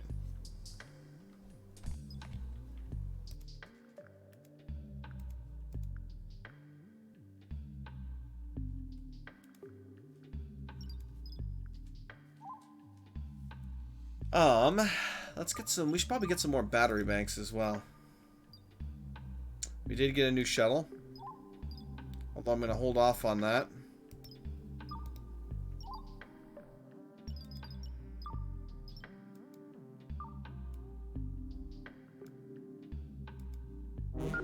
Uh-oh.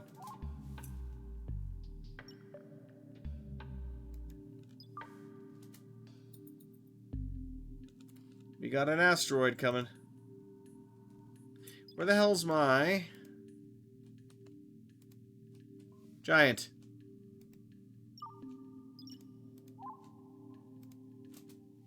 Please finish building the shield generator, thank you. It's been a while since we had a giant asteroid show up.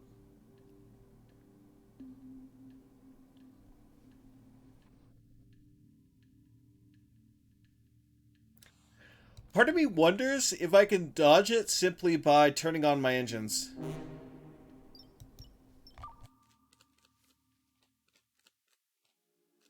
Oh, it's gonna hit there.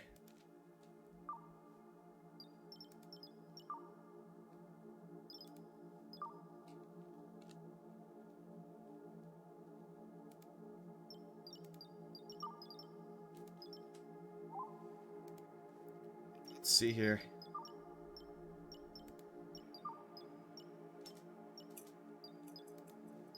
They're coming back to the ship. Oh, no, it's going to hit one way or the other. I'm not going to be able to avoid that. Ugh, here, oh boy, here we go. Ooh. Ouch. Well, that hurt a little bit. Hound, no! Oh, no. It follows you?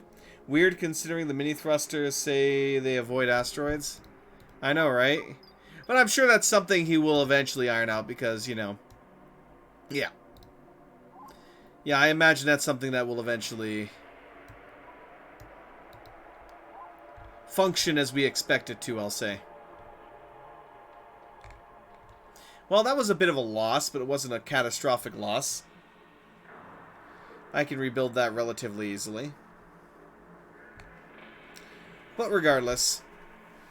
Regardless, for now, I think I'll call things there. And...